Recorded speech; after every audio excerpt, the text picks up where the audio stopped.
नमस्कार व्यूअर्स, एक बार फिर से स्वागत है आपका आईएएस पॉइंट के इस चैनल पे।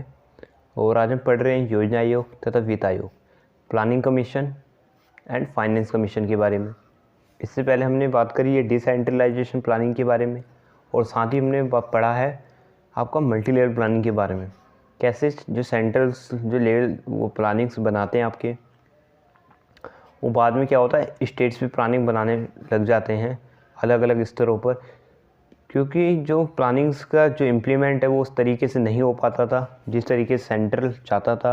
और स्टेट्स ने ये भी डिमांड करते हैं कि देखो भाई, आप जो प्लानिंग्स बना रहे हो वो अपने हिसाब से बना रहे हो, जबकि जो स्टेट की जो कंडीशन है वो हमें बेहतर तरीके से पता है कि कैसे कैसे यहाँ के जो प्लानिंग्स है वो कैसे इम्प्लीमेंट होगी और कौन सी प्लानिंग किस तरीके से इम्प्लीमेंट होगी। ठीक है, तो ये स्टेट को ज़्यादा पता होता था, तो ऐसे वो प्लानिंग्स बाद में बनाने लग गए थे। और आज हम पढ़ रहे हैं आपका योजना आयोग तथा वित्त आयोग के बारे में। प्लानिंग कमीशन के बारे में आपने पहले भी पढ़ा है, योजना आयोग क्या होता है, जितनी भी आपकी प्लानिंग्स बनती है, ठीक है, तो उनको किस पर क्या फोकस रहेगा, कैसे कैसे बनेंगी, कैसे इम्प्लीमेंट होगा, ये सब काम प्लानिंग कमीशन करता था। फाइनेंस कमीशन क्या करता था, आपका फाइनेंस जितने भी फाइनेंस वित्त होते हैं उन्हें रिलीज करता था कि भाई कितना किस प्लानिंग पे कितना आपका खर्चा आएगा। तो संघीय राजनीतिक व्यवस्थाओं में केंद्र तथा राज्य सरकारों को स्वतंत्र वित्तीय नियंत्रण प्रदान किया गया है। देखिए, इन्हें फ्रीडम, यहाँ पे जो नियंत्रण है यहाँ पे वो फ्री छोड़ दिया गया है। इन्हें आप जितना भी हैं केंद्र तथा राज्य सरकारों को स्वतंत्र वित्तीय नियंत्रण, यानी कि फाइनेंस के मामले में फ्री छोड़ दिया गया है। आप कितना भी खर्चा करिए, लेकिन जो प्लानिंग्स है आपकी या फिर वो जो भी काम है वो सही से होनी चाहिए, ठीक है, ताकि वो अपने जो भी कार्य हैं उन्हें संपन्न कर सकें, जो विशिष्ट कार्य हैं। इन्हीं उद्देश्यों के लिए भारत के संविधान में विस्तार से प्रावधान है। अर्थात वित्त आयोग का गठन जो केंद्र तथा राज्यों के बीच वित्तीय संसाधन के आवंटन के संबंध में राष्ट्रपति को सुझाव देगा, लेकिन सांसद द्वारा वित्त आयोग को प्रदत्त शक्तियाँ इसके कार्य को उस हद तक सीमित करती हैं जहां राज्यों की राजस्व रेवेन्यू गैप को प्राप्त किया जा सके तथा राज्यों के लिए केंद्र तथा सहायतार्थ अनुदान यानी ग्रांट इन एड की सिफारिश की जाए। वित्त आयोग राज्यों के पूंजी संबंधित विषयों को निर्धारित कर सकता है।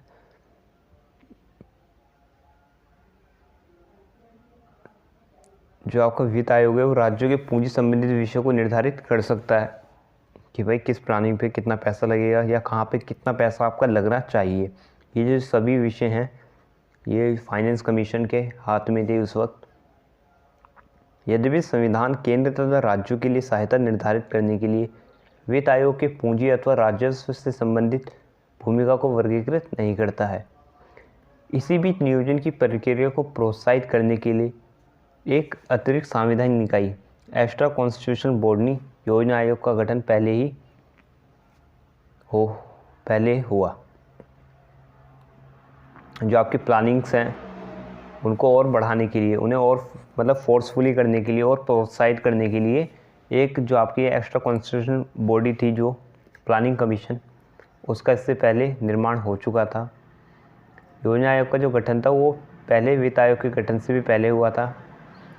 योजना आयोग केंद्र द्वारा राज्यों को सहायता निर्धारित करने की प्रक्रिया में महत्वपूर्ण भूमिका निभाता है, क्योंकि सभी विकास योजनाएं, कार्यक्रम तथा परियोजनाएं इसके क्षेत्र के तहत आते हैं। केंद्र द्वारा विकास कार्यों के लिए राज्यों को दिए गए सभी अनुदान तथा ऋण योजना आयोग की सिफारिश पर निर्भर करते हैं। इसलिए योजना आयोग की भूमिका वित्त आयोग की भूमिका को सीमित करती है। अर्थात एक गैर संवैधानिक निकाय एक संवैधानिक निकाय को ग्रस्त कर देती है। तो जो आपकी भूमिका है वित्त आयोग है वो प्लानिंग कमीशन की भूमिका को सीमित कर देती है। इसलिए जो पीजे राजमन्नार थे जो वित्त आयोग की अध्यक्षता की, जिन्होंने 1966 से 69 तक, उन्होंने कहा भी था, यह सजेशन भी दिया था कि संविधान को संशोधित करके दोनों आयोग के सापेक्ष क्षेत्र, जो अलग अलग क्षेत्र हैं और जो अलग कार्य हैं, उनको क्लियरिटी कर दी जाए ताकि जो है वो आपस में ना टकराव ना हो उनका, ठीक है। तो ये उन्होंने कहा था। दोनों आयोग के सापेक्षिक क्षेत्र तथा कार्य को स्पष्ट रूप से परिभाषित किया जाना चाहिए तथा योजना आयोग को सरकार से स्वतंत्र एक वैधानिक निकाय बना दिया जाना चाहिए। लेकिन केंद्र में भिन्न सरकारों द्वारा इस पर कोई कदम नहीं उठाया गया। सेंट्रल द्वारा, जो सेंट्रल गवर्नमेंट है, उनके द्वारा कोई कदम यहाँ पे नहीं उठाया जाता। एक महत्वपूर्ण बात यह थी कि ज़्यादातर वित्त आयोग ने केंद्रीय कर तथा सहायतार्थ अनुदान में कुछ अतिरिक्त शेयर हस्तांतरित कर दिए हैं।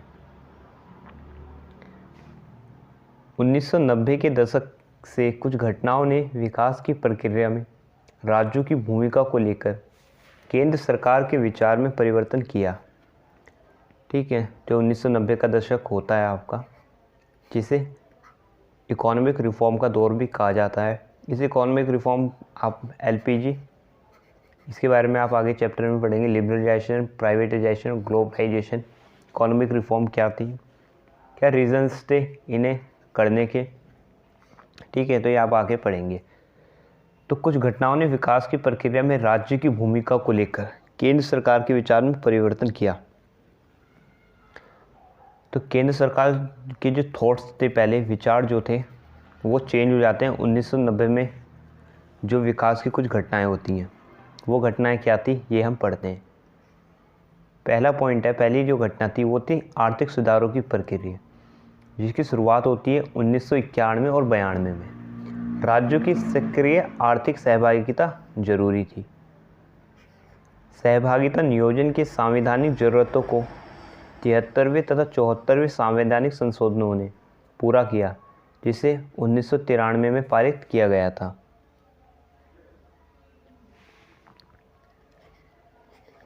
केंद्र में गठबंधन राजनीति की शुरुआत होती है, जहां 1 दर्जन से अधिक क्षेत्रीय संबंध वाले राजनीतिक दलों ने सरकार बनाने हेतु आपस में गठबंधन किया।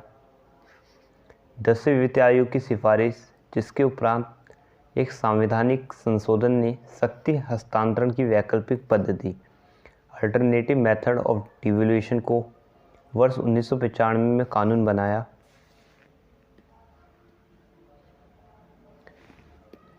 अगला पॉइंट है यहाँ पे हमारा, समय की भिन्न नई मांगे, जैसे कर सुधार, लोन रिफॉर्म, कृषि विकास, एग्रीकल्चर डेवलपमेंट, औद्योगिक विस्तार, इंडस्ट्रियल विस्तार, ठीक है, और आदि। राज्यों द्वारा अपने विकास की ज़रूरतों को पूरा करने हेतु वित्तीय संसाधन को प्रोत्साहित करने के क्षेत्र में वर्ष 2002 एक विभाजक के रूप में देखा जा सकता है। जुलाई 2002 में सरकार द्वारा 12वीं वित्त आयोग को स्थापित करते समय तत्कालीन वित्त मंत्री ने यह घोषणा की कि भविष्य में योजना आयोग वित्त आयोग के लिए एक सहयोगी की भूमिका अदा करेगा।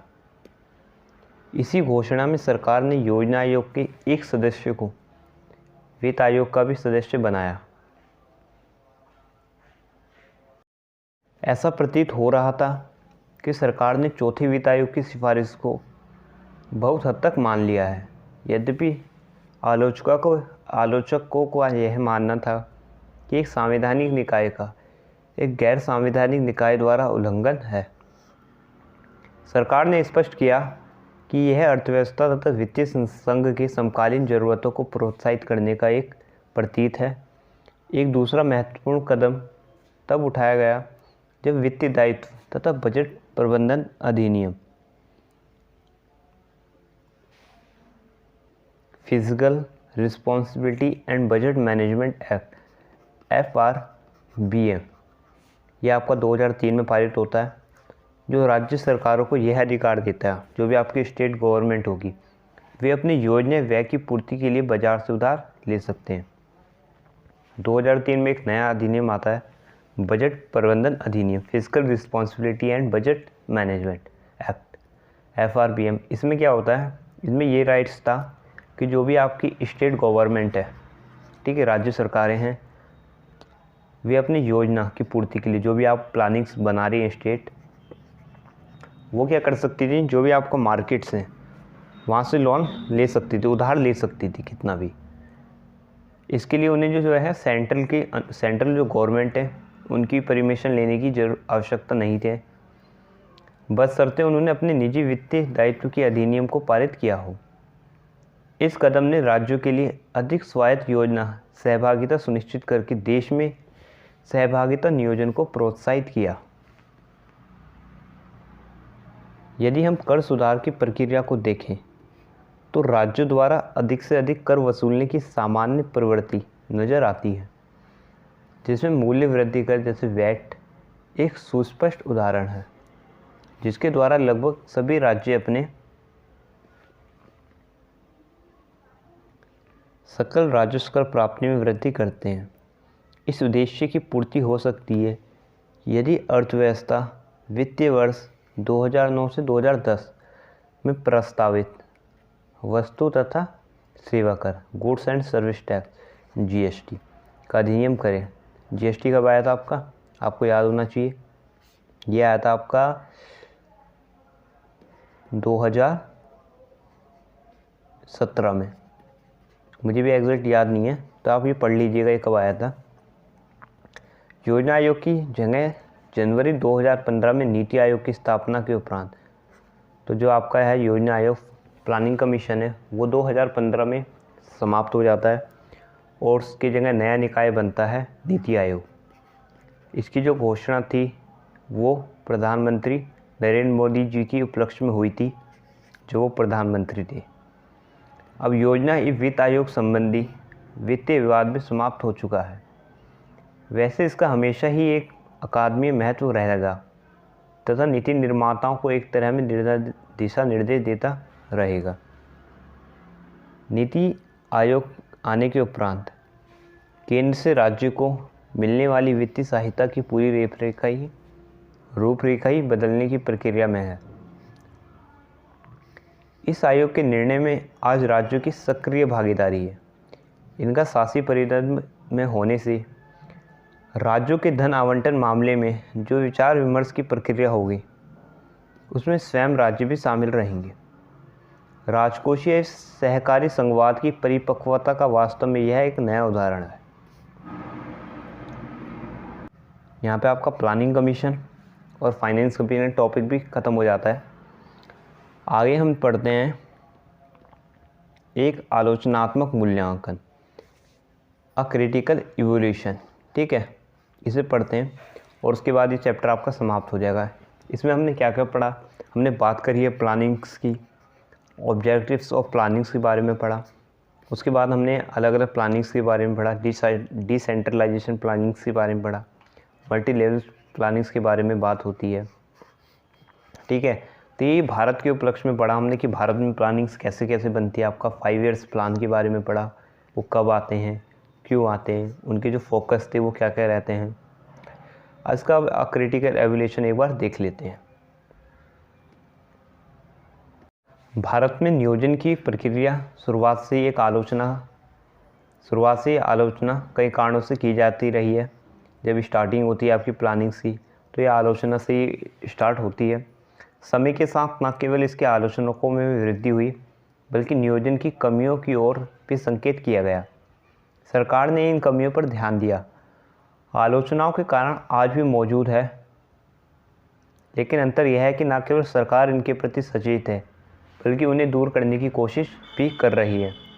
भारत में नियोजन की प्रक्रिया की आलोचनाओं तथा सरकार द्वारा उन्हें दूर करने के लिए उठाए गए कदमों को निम्नलिखित रूप से देखा जा सकता है। जब आपकी स्टार्टिंग होती है प्लानिंग्स बनने की तो इसकी काफ़ी आलोचकों द्वारा क्रिटिसाइज्म होती है। क्रिटिकल, देखिए जब कोई चीज़ आप नई चीज़ें करते हैं, जब भी करते हैं तो उसकी आलोचना तो होती है। और यही हाल था जब देश आज़ाद होता है आपका 1947 में, तो इंडिया की तो हालत काफ़ी ख़राब थी। फिर आगे आगे प्लानिंग्स बनती है, देश के जो आर्थिक एरिया हैं उनमें सुधार होता है, फिर बाद में प्लानिंग्स बनना भी स्टार्ट हुई थी। तो जो आलोचकों होते हैं उनके द्वारा काफ़ी आलोचना भी की जाती है। क्या थी वो आलोचनाएँ और क्या क्या भारत ने उसमें सुधार करें, तो इसे पढ़ते हैं। पहला है हमारा नियोजन में परिदृश्य की कमी, lack of perspective in planning. विशेषज्ञों के अनुसार किसी भी देश में आर्थिक नियोजन के लिए परिदृश्य तत्व का होना आवश्यक है। इसके लिए दो आवश्यकताओं को पूरा करना होगा।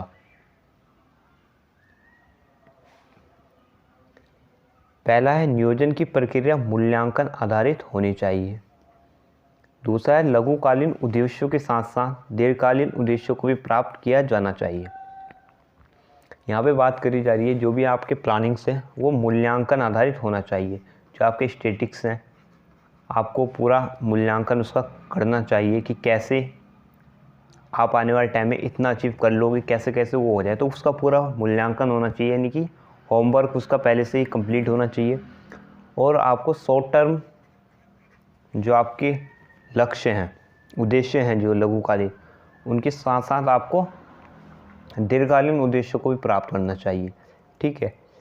भारत के संदर्भ में अगली योजना की शुरुआत पूर्वग्रह योजना के मूल्यांकन के बगैर होती है। यह निम्नलिखित कारणों से होती है।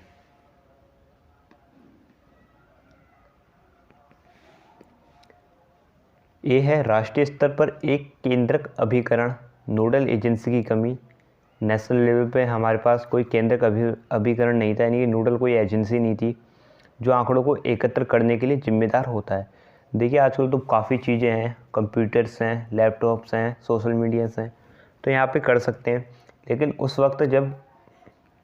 वक्त का दौर था जब भारत आज़ादी हुआ था, भारत के पास तो कोई रिसोर्सेज तो क्या होंगे, भारत की खुद की जो स्थिति वो काफ़ी ख़राब थी।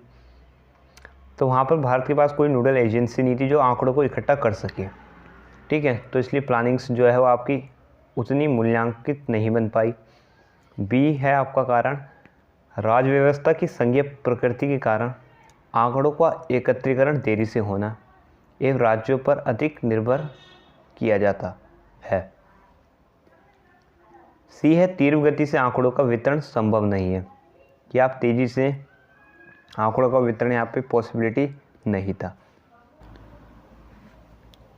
तीव्र गति से आंकड़ों के वितरण के लिए कंप्यूटर लगाए जा रहे हैं।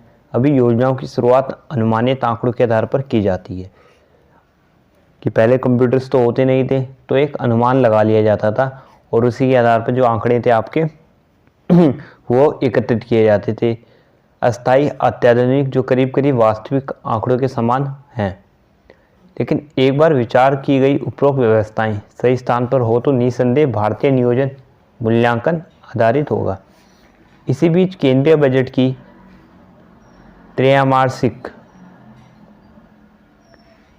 त्रैमासिक समीक्षा तथा परफॉर्मेंस निष्पादित बजटिंग ने मूल्यांकन के तत्व को बहुत हद तक शामिल किया है। पहली योजना ने दीर्घकालीन लक्ष्य 20 वर्षों के लिए थे जो, तथा लघुकालीन लक्ष्य जो 5 वर्षों के लिए होते हैं आपके, निर्धारित किया।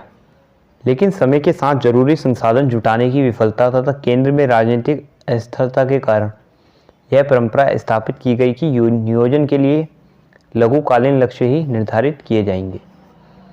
10वीं योजना की शुरुआत में से इस कमी को दूर करने की कोशिश की गई है।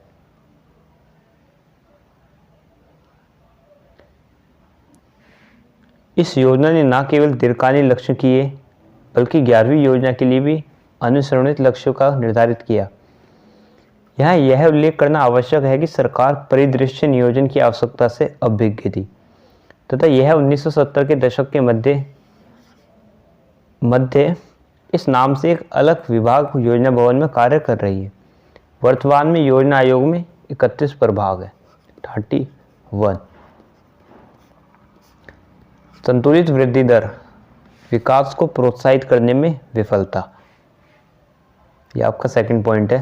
Failure in promoting a balanced growth and development, भारतीय नियोजन क्षेत्र अनुसार संतुलित विकास के लक्ष्य को प्राप्त करने में विफल रही।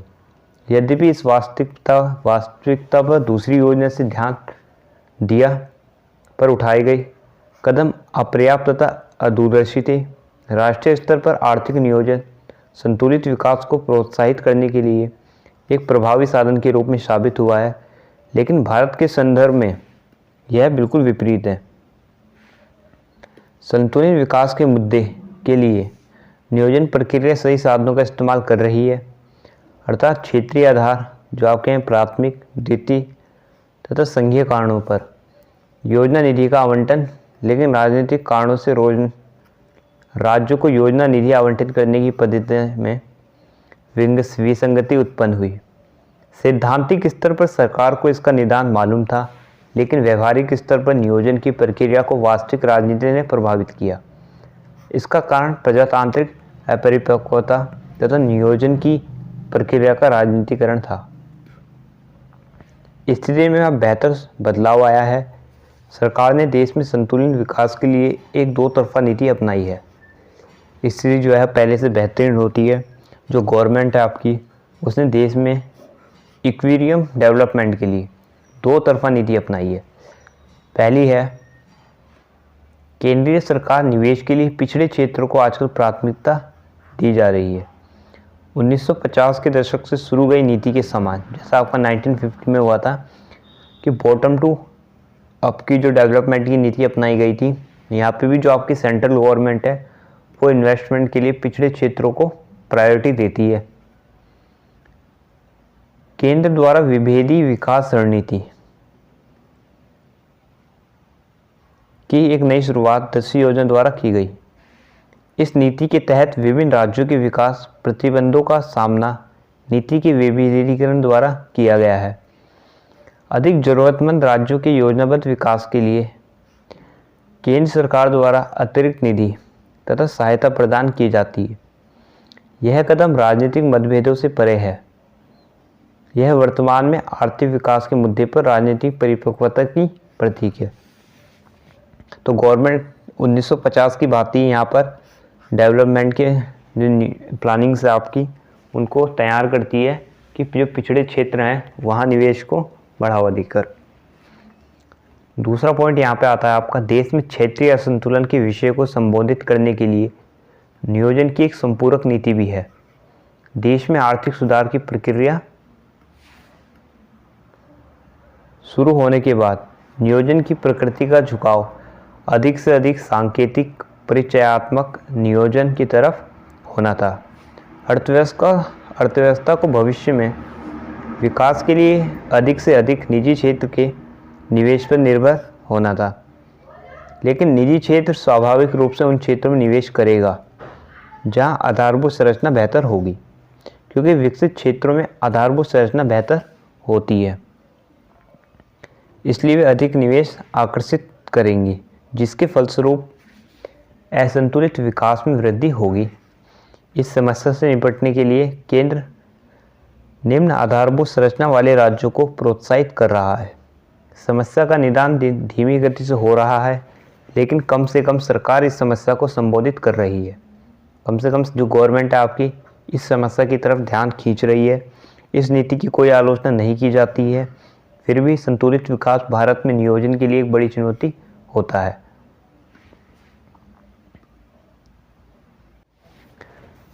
अगर नेक्स्ट पॉइंट की बात करें तो नेक्स्ट पॉइंट है हमारा नियोजन की अत्यधिक केंद्रीकृत प्रकृति, highly centralisation nature of planning. जो प्लान्स आपके बनते हैं उनका जो प्रकृति रहती है, नेचर जो रहता है वो सेंटर पे ज़्यादा फोकस रहती है, वो एग्रीकल्चर पे कम फोकस रहती है कि आपको बॉटम से अप टू का डेवलपमेंट करने में यहाँ पे असफल रहती है। तो इसमें कुछ यही है, नेचर ऑफ प्लानिंग जो रहता है वो हाईली सेंट्रलाइजेशन रहती है, आपकी जो प्लानिंग्स रहती हैं। तो आप ये थ्योरी पढ़ लीजिएगा एक बार, इतना इसमें इम्पोर्टेंट नहीं है। अगला पॉइंट देखते हैं हम यहाँ पे, दोषपूर्ण रोजगार नीति, लोप साइडेड एम्प्लॉयमेंट स्ट्रेटजी की बात की गई है। ठीक है, पांचवें पॉइंट को देखते हैं हम यहाँ पे अपने। इसमें बात की गई है सार्वजनिक क्षेत्र के उपक्रमों पर अत्यधिक जोर, एक्सक्लूसिव एम्फेसिस ऑफ PSUs। ठीक है, तो आपके सेंट्रल क्षेत्र हैं, मतलब सार्वजनिक क्षेत्र हैं जो आपके, उन पे अत्यधिक जोर दिया जाता है प्लानिंग्स में। ये भी एक कारण रहा प्लानिंग्स के फेल होने का। और 6 पॉइंट देखते हैं हम, कृषि उद्योग पर उद्योग का आधिपत्य, एग्रीकल्चर ओवरऑर्डर्ड बाय इंडस्ट्री। जो आपका एग्रीकल्चर बेस्ड जो आपके वो होते हैं व्यवसाय होते हैं, उन पर उद्योगों का आधिपत्य हो जाता है, ओवरशेडोड हो जाते हैं इंडस्ट्री द्वारा। इंडस्ट्री उन्हें बाद में उनके ऊपर कब्जा कर लेती है, मतलब जो एग्रीकल्चर्स होते हैं बाद में उन पर उनका आधिपत्य हो जाता है उद्योगों का। तो ये भी एक फेलियर रहा प्लानिंग्स का। ठीक है, नेक्स्ट पॉइंट पढ़ते हैं हम अपना, दोषपूर्ण औद्योगिक स्थान निर्धारण नीति। ठीक है, 7वां, फेलियर इंडस्ट्रियल लोकेशन पॉलिसी, दोषपूर्ण औद्योगिक स्थान निर्धारण नीति। नेक्स्ट पॉइंट है यहाँ पे, politician of the planning force, नियोजन प्रक्रिया का राजनीतिकरण हो गया, ये भी एक फेलियर का मेन रीजन रहा। गलत वित्तीय नीति, जो आपने रॉन्ग फाइनेंशियल स्ट्रेटजी अपनाई, ये भी प्लानिंग्स की फेलियर में भागीदार बना, रॉन्ग फाइनेंशियल स्ट्रेटजी।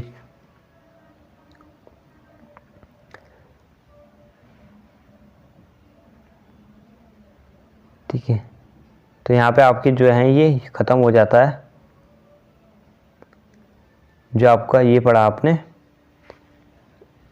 इसकी दोषपूर्ण आलोचनात्मक मूल्यांकन पढ़ा प्लानिंग्स का, यहाँ पे समाप्त हो जाता है। और नेक्स्ट टॉपिक में हम ये पढ़ेंगे समावेशी वृद्धि किसे कहते हैं। ठीक है, इंक्लूसिव ग्रोथ किसे कहते हैं आपका, इसमें पढ़ेंगे। आपने अभी प्लानिंग्स के बारे में पढ़ा, प्लानिंग्स के मूल्यांकन के आलोचनात्मक एक व्याख्या पढ़ी कि क्या क्या फेलियर रहे जो प्लानिंग्स में आए। तो नेक्स्ट वीडियो में हम ये पढ़ेंगे। अगर वीडियो अच्छी लगी हो तो वीडियो को लाइक कीजिए, शेयर कीजिए और चैनल को सब्सक्राइब कीजिए। Thank you.